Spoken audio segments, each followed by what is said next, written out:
নমস্কাৰ সকলোকে নম্ৰতা বৰা ইউটিউব চেনেলটোলৈ পুনৰবাৰ মই নম্ৰতে আপোনালোক সকলোকে স্বাগতম জনাইছোঁ। আশা কৰোঁ সকলোৰ ভাল, মোৰো ভালেই। আৰু আজি হৈছে মাঘ বিহুৰ উৰুকা আৰু সকলোকে মোৰ ফালৰ পৰা মাঘ বিহুৰ শুভেচ্ছা জনালোঁ। আৰু আপোনালোকে যদি মোৰ আগৰ ভ্লগটো চোৱা নাই তেন্তে চাব, তাতে মই মাঘ বিহুৰ কিছুমান আয়োজন দেখুৱাইছিলোঁ।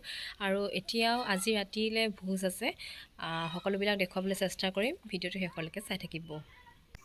কালি পিঠা বনালোৱে আৰু আজি কেকটোৰ পৰাই ষ্টাৰ্ট কৰিছোঁ বনাবলৈ। আৰু এয়া কেকটো ঘুটি হৈ গ'ল, দেখিছে। চিম্পল কেক আৰু চবে যেনেকৈ বনায় ঘৰতে তেনেকৈয়ে বনাইছোঁ। আৰু এইটো এতিয়া অভেনত দিম, তাৰপাছতে চুজি লাডু বনাম। যিমান পাৰোঁ দেখুৱাবলৈ চেষ্টা কৰিম, ভিডিঅ'টো চাই থাকিব। কেক ৰেডি আৰু এতিয়া মই এইটো অভেনত ভৰাই দিম।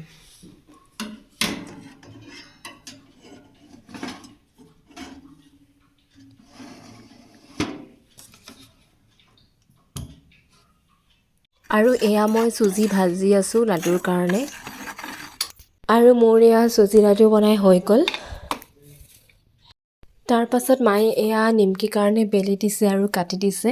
আৰু অলপমান বেলেগ ষ্টাইলত কাটিছে, দেখিছে জোনবিৰি ষ্টাইলত। এই নিমকিখিনি লাহেকৈ গধূলিয়ে হ'ল আৰু আজি বতৰটো বহুত বেছি বেয়া বুলিয়ে ক'ব পাৰি। বৰষুণো দিয়া নাই, ৰ'দো নাই, ডাৱৰীয়া কৰিছে আৰু পূৰা ঠাণ্ডা পেলাইছে। ৰাতিলৈ আহিলোঁ উৰুকাৰ ভোজ খাবলৈ কাৰণে। আৰু এফালে যা যোগাৰ চলি আছে। আমি 4 ঘৰমান মিলি প্ৰতি বছৰে এনেকৈয়ে খাওঁ।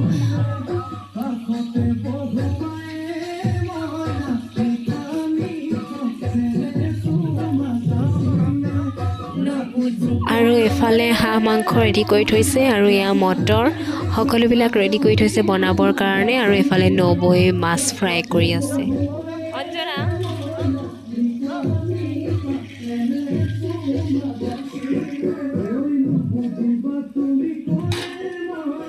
এফালে মাংস অলৰেডি হৈ গ'ল আৰু আমি সকলোৱে মিলি আজি উৰুকাৰ ভোজটো ভালদৰে খালোঁ আৰু বহুত বেছি ফূৰ্তি কৰিলোঁ। আৰু আজি ভিডিঅ'টো ইমানেই আছিলে, অন্য এটা ভিডিঅ'ৰ লগত আকৌ লগ পাম। আৰু যদি ভিডিঅ'টো চাই ভাল পালে এটা লাইক কৰি দিব আৰু চেনেলটো প্লিজ ছাবস্ক্ৰাইব কৰি দিব। ধন্যবাদ।